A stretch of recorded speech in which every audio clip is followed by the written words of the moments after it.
pendapat Bapak ya Pak ya, kira-kira tentang studio kami ini seperti apa Pak? Ya, studio ini adalah salah satu alat ya untuk membantu dalam proses belajar mengajar pada saat sekarang. Dan studio yang sudah didesain ini saya barangkali baru pertama kali di wilayah 3 ada gagasan seperti ini oleh, saya panggilnya Uni. Uni ya. Saya panggilnya Uni, Ibu Dr. Anda Supriyatin ya. Kenapa? Biar lebih dekat ya.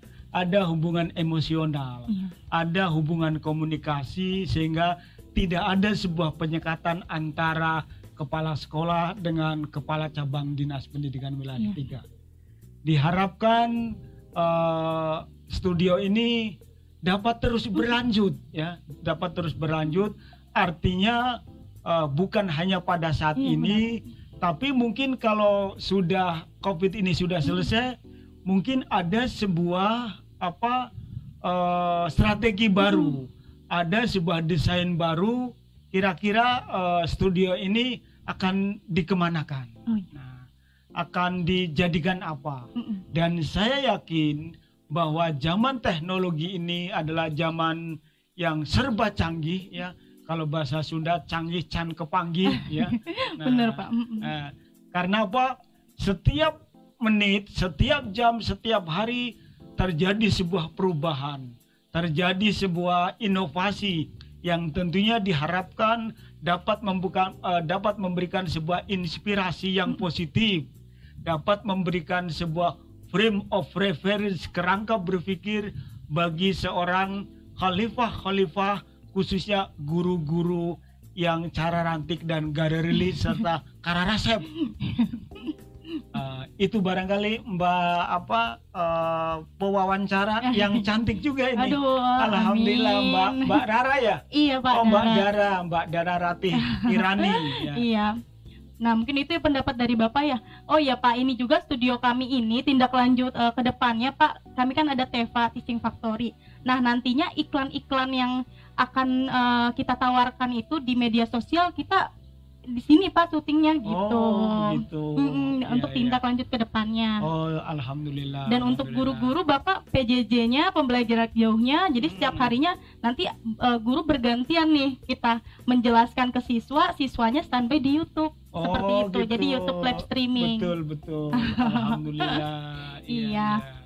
Nah, Bapak, ini kan kita lagi motivasi training nih untuk siswa kelas 10, 11 dan 12 serta orang tua barangkali sedang nonton nih, Pak. Oh iya, terima kasih. Iya, kita kan Bapak sudah malang melintang di dunia pendidikan yang cukup lama, Pak ya. Asam garamnya banyak sekali nih, Pak. Saya harus belajar.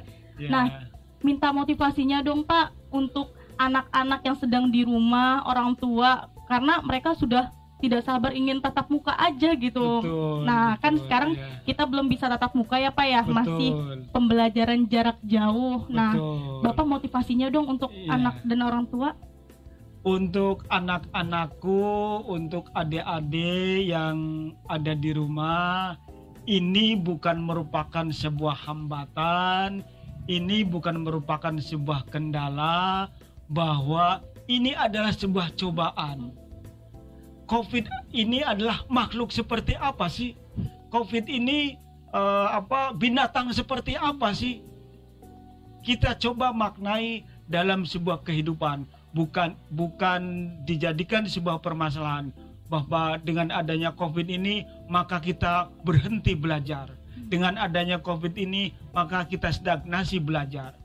Justru dengan belajar di rumah diharapkan ada sebuah pengalaman-pengalaman baru, ada sebuah cuplikan-cuplikan baru yang tentunya jelas Bapak Ibu orang tua siswa ya, kita berdoa semua mudah-mudahan makhluk ini, mudah-mudahan cobaan ini untuk diangkat oleh Allah, kembalikan kepada seperti semula. Artinya kita diharapkan untuk bertatap muka. Walaupun memang banyak usulan-usulan, banyak masukan-masukan, Pak, ternyata ngedidik anak itu susah ya Pak. Iya benar Pak, banyak. Bapak, ternyata pendidikan itu sangat mahal. Ya Ibu dapat merasakan sekarang anaknya di rumah, apalagi yang punya anak SD, yang punya anak SMP, yang punya anak SMA, ternyata mendidik itu susah. Karena apa? Saya juga mengalami dulu sebagai guru, sekarang ada di birokrat, ya di birokrasi. Ya mau tidak mau, karena saya istri guru, saya ngajar, saya serahkan saja ke ibunya. Nih Bunda silakanlah didik. Saya bukan berarti tidak mau, karena ya adanya pembagian tugas. Saya mencari sesuatu untuk keluarga, seorang ibu mendidik keluarga agar menjadi anak-anak yang soleh. Dan juga Bapak Ibu yang ada di rumah, ya tentunya komunikasi itu terus berlanjut. Komunikasi itu terus diteruskan, ya. Artinya setelah adanya COVID ini terus berkomunikasi. Setelah COVID ini hilang tanpa bekas, kemudian tidak ada komunikasi. Karena apa? Komunikasi dalam meningkatkan prestasi belajar siswa, komunikasi dalam rangka meningkatkan prestasi itu adalah sangat penting. Sehingga apa? Permasalahan putra Bapak Ibu Nugara Rilis Nukara Rasep itu bisa dipecahkan. Entong diserahkan sadayana ka guru, entong dipasihkan sadayana ku guru SMK Negeri 15, tapi komunikasi, saling memberikan masukan bahwa putra saya begini Bu Guru, putra saya begini Akang, putra saya begini Bapak. Insya Allah adanya sebuah timbal balik yang intensif, maka akan terbangun sebuah proses belajar mengajar sehingga siswa itu dapat diketahui mau kemana arahnya, Mbak Dara. Oh, berarti kerjasama antara orang tua, siswa, dan guru itu sangat penting ya Pak ya? Betul, sangat penting sekali. Kerjasama antara guru, orang tua, kemudian siswa, itu adalah sebuah sistem. Ya. Apa itu sistem? Sistem antara yang satu dengan yang lainnya saling berkaitan. Apa itu sistem? Sistem antara yang satu dengan yang lainnya saling membantu. Apa itu sistem? Sistem antara yang satu dengan yang lainnya saling berkorelasi. Sehingga ketika sistem ini sudah terbentuk, ketika sistem ini sudah terbangun, insya Allah permasalahan-permasalahan yang ada di SMA Negeri 15 nih Bapak dan Ibu Guru, serta orang tua siswa, serta anak-anakku, ya. Jadi untuk memajukan gampil sayang, ya. Gampang gitu ya Pak? Iya, gampang. Yang penting apa? Terjadi sebuah komunikasi yang intens. Jangan malu-malu, tunjukkan. Apalagi punya kepala sekolah yang gagasannya cemerlang, apalagi punya kepala sekolah yang punya ide luar biasa. Karena apa? Sehebat apapun seorang kepala sekolah, sehebat apapun seorang khalifah, sehebat apapun seorang manajer, tanpa dukungan teteh dari Bapak Ibu gurunya, tanpa dukungan dari tata usahanya, tanpa dukungan dari komite, program-programnya impossible, mustahil itu dapat diwujudkan. Jadi ini adalah satu kesatuan yang utuh untuk memajukan dan membangun nilai kebersamaan. Begitu teteh. Aduh, sangat kita jadi termotivasi sekali nih Pak nih. Jadi kerjasama, kolaborasi itu sangat penting ya Pak ya. Betul. Nah, Bapak berarti kira-kira kapan sih Pak tatap muka itu bisa berlangsung, dan kira-kira ada tidak persyaratan sekolah yang bisa tatap muka itu seperti apa gitu? Karena kan kita SMK ya Bapak ya, kita larinya ke praktek. Nah, sedangkan ketika praktek itu secara daring dirasa kita agak kurang gitu Pak. Gitu. Nah, bagaimana Pak gitu tatap muka? Iya, sebenarnya ya itu yang tadi saya katakan, orang tua mengharapkan sekali untuk hadir, apalagi sekolah menengah kejuruan ya, praktek kalau komunikasi seperti ini nggak mungkin. Benar Pak, benar. Nah, perlu adanya sebuah pembagian kelas, jumlah siswa, yang tentu intinya adalah kita kalau mau mengadakan tatap muka, kalau daerahnya atau kecamatannya atau lingkungannya sudah zona hijau, itu diperbolehkan. Tapi bukan hanya diperbolehkan, silahkan berangkat. Tidak begitu. Tidak begitu ya Pak ya? Ya, ada kriteria-kriteria begitu Mbak, kriterianya teh. Jadi nanti ada tim survei dari pengawas, kemudian juga ada beberapa persyaratan tentang cuci tangannya, tentang jumlah ruangan, tentang jumlah siswa dan lain sebagainya. Tadi saya pas begitu masuk ada sebuah standarisasi ya. Saya harus cuci tangan, yang penting jangan cuci muka aja. Ya, saya harus cuci tangan. Kemudian tadi saya salah, harus pakai sabun dulu, kemudian baru cuci tangan. Iya benar Pak. Nah setelah itu sudah bersih, baru kita masuk pada sekolah atau ruangan tersebut. Sehingga prosedur itu tentunya yang mengeluarkan adalah ya ketua gugus teh. Gugus COVID ya Bapak gugus ya. COVID. Jadi KCD hanya bersifat usulan dari sekolah, kemudian didatang oleh pengawas, kemudian kepala seksi pengawasan Haji Awan, kemudian dianalisa apakah memenuhi syarat atau tidak. Nah baru nanti KCD meminta permohonan, meminta untuk ketua Gus Covid menerbitkan memperbolehkan ya, yang tentunya ada persyaratan begitu Mbak Dara. Harus sesuai SOP tentunya ya Pak ya. Betul Mbak. Betul.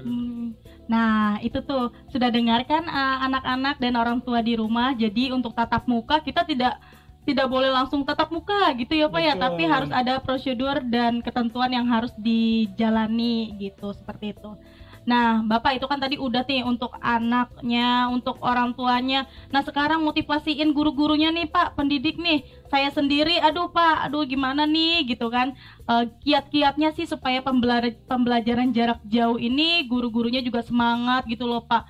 Kita ke sekolah lewat kelas, aduh rindu sekali sama anak-anak gitu Pak. Betul, Mbak. Pengen ngajar secara langsung aja gitu. Betul. Meskipun kita di sini PJJ-nya efektif Pak dan maksimal, tapi kan kita tetap rindu ya Pak ya. Betul, namanya kita guru gitu, kita pengen ngajar secara langsung. Betul. Nah saya butuh motivasi nih dari Bapak nih dan teman-teman yang lain.